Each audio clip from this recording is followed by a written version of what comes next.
I know this is a question that everybody thinks about from time to time, or I hope every day at least. What is the key to happiness? Our next guest says anyone can learn the habits of happy people.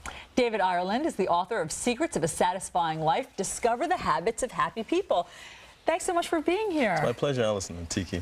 Okay, so one of the things that I think is great about this book is that, you know, reading the Bible can be daunting for some people. So you take passages from the Bible and you boil them down into nuggets that we can carry around with us. And the first thing you say is that happiness is a choice. Absolutely. In fact, lots of people, in fact, 20% of Americans, according to the American Institute of Public Opinion, 20% of Americans are happy. So 80% of people are unhappy. And the Bible has a plan in order to make people happy. And it's very, very simple. There are habits that we can all practice that can be able to get us to that place of satisfaction or happiness or joy.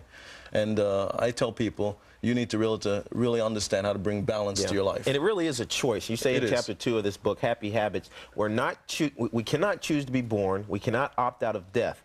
Birth and death are constants for all people, but we can choose how we live. Now, how do you get this message across to people who are overly pessimistic? They look for the negative things in their lives and don't focus on the good things in their life that will ultimately make them happy. And that's a good question, and one of the responses I give is this.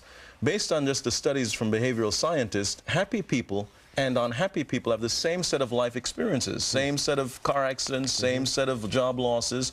The difference is happy people, one of the habits that they practice is they have a more reasonable threshold of satisfaction. Yeah.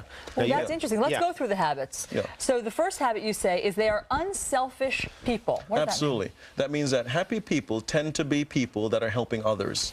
Exactly. Unhappy people are more focused on themselves, more egocentric, thinking about themselves, and are very, very selfish. You also say they're satisfied easier and are busy people. Absolutely. What do you mean by busy? Busy means that they're busy, they're doing a lot of different things, but they take time out to rest, time out to recharge themselves, time out to regroup, to rejuvenate themselves. And so unhappy people tend to be busy, but they never take time out. They never take breaks. That's interesting. And so we all need to recharge ourselves and take breaks, and that's one of the habits of happy people. Number 4, they practice the habit of forgiveness. Yes. That makes people happier to be able to Forgiveness means to let go, to set free. The imagery is like a bird that's in a cage. When you can say to that caged bird, I open the door and let you out, I forgive you.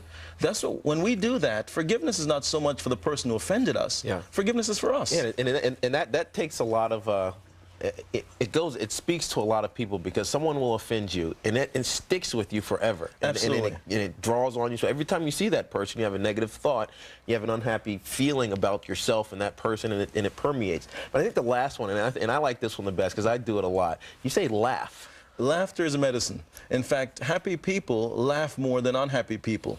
And it's not that, again, they don't have trauma or difficulties, that they just know how to make life very, very simple by saying, look, let me just take the best approach here and laugh, because lots of things happen that we never plan. Let me just laugh about it. And you don't have control over it. And it's medicinal. Wow. In fact, laughter is according to some of the American Heart Association findings, and researchers show that laughter causes less tension, less pain. Those who laugh more have less heartaches than those who don't laugh as much. So laughter is very, very medicinal. And so very quickly, how do you switch your perspective? One is you have to develop a habit, and that's why I outline these 10 habits in my book and help people understand it's a daily thing. Once you establish a habit, like establishing a more reasonable threshold of satisfaction, it takes time. It takes a couple of, I think maybe about 30 days to really say, here's a habit, let me force myself to start thinking this way. Like riding a bike, once I learn how to ride it, I can ride without thinking that I'm actually pedaling. Absolutely. That's phenomenal. More people should do that more often. Take the time and commit to being happy. David Ireland, Secrets of a Satisfying Life. Thanks for joining us, and hopefully people will get happy after reading this book. Thank you so much. Here. Okay.